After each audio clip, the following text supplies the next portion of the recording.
이때 턱을 누운 상태에서 툭 떨어뜨리면 외측익돌근의 이완 효과가 극대화되는 것이죠. 원리 이해하셨으니 열심히 하실 거죠?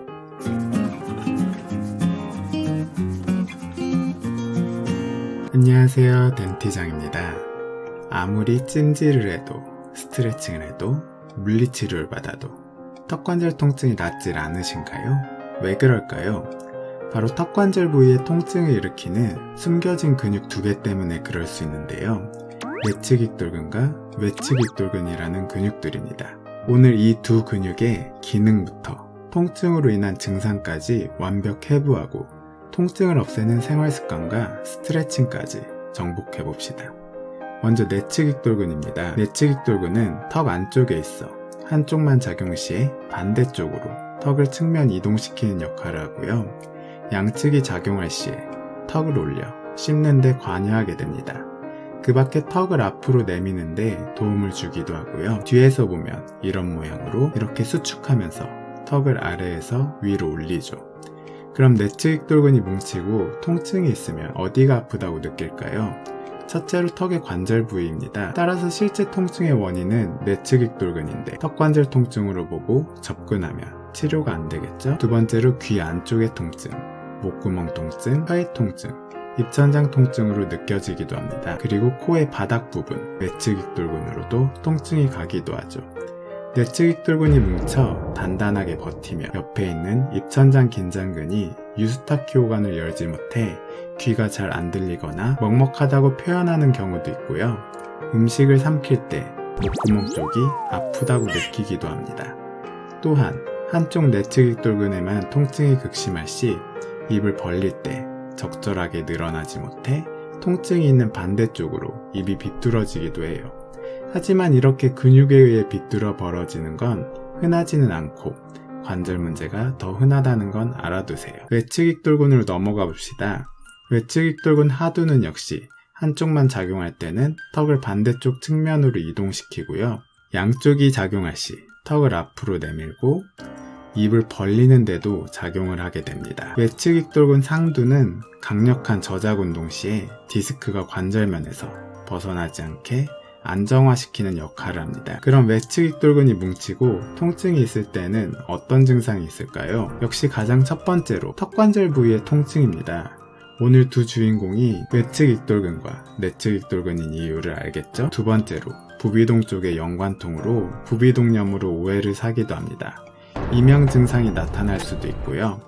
저번 교합 이상편에서 설명드렸듯이 이 맞물림이 이상하게 느껴질 수도 있고요. 심하면 근육의 수축 정도가 심해 아래턱이 앞으로 나오면서 앞니만 닿고 어금니는 뜨는 현상이 발생할 수도 있습니다. 내측익돌근처럼 통증이 있는 반대 부위로 턱이 틀어지기도 하고요.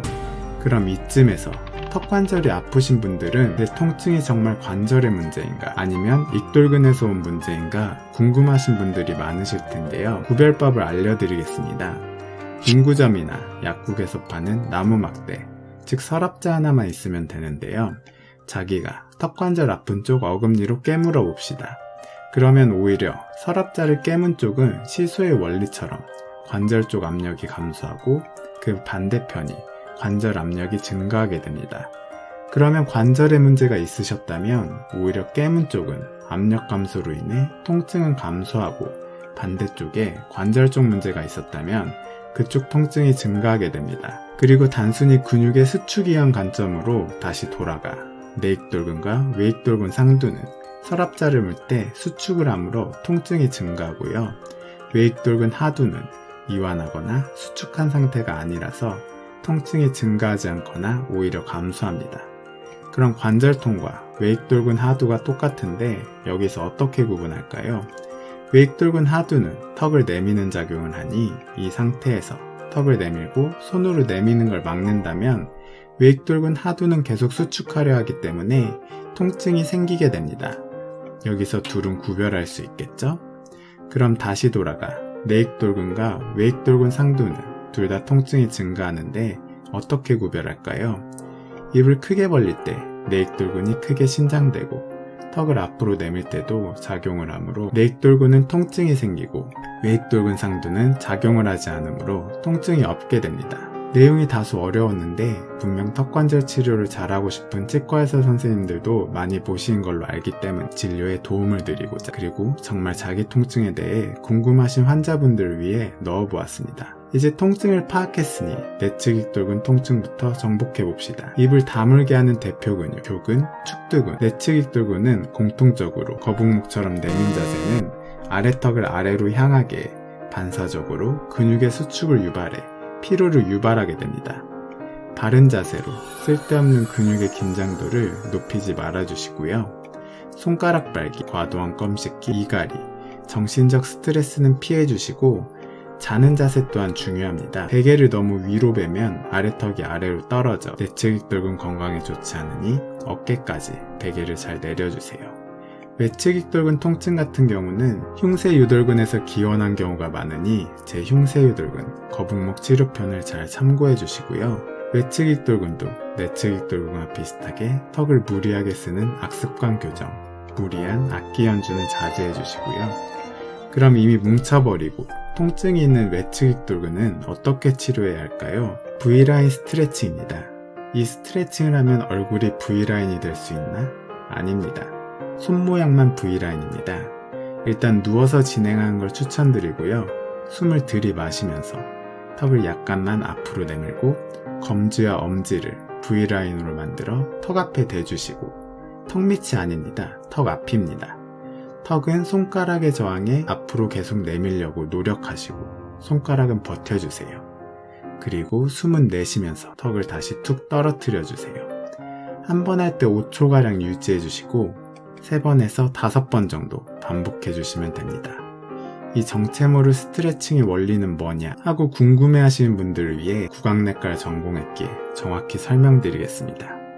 우리의 근육이 수축을 세게 하게 되면 근육과 뼈를 연결하는 힘줄 내의 골직원 기관이라는 곳에서 수축을 계속하면 힘줄이 끊어지거나 근육이 파열되니 그만 이완해라 라는 신호를 보내게 됩니다. 신호를 받은 근육은 긴장이 풀어지고 이완이 촉진되는데, 이때 턱을 누운 상태에서 툭 떨어뜨리면 외측 익돌근의 이완 효과가 극대화되는 것이죠. 원리 이해하셨으니 열심히 하실 거죠? 내측 익돌근은 교근과 턱을 다무는 기능이 동일하기 때문에 교근 때 말씀드린 꽃받침 스트레칭이 똑같이 적용됩니다. 이 스트레칭은 앉아서 하시고요.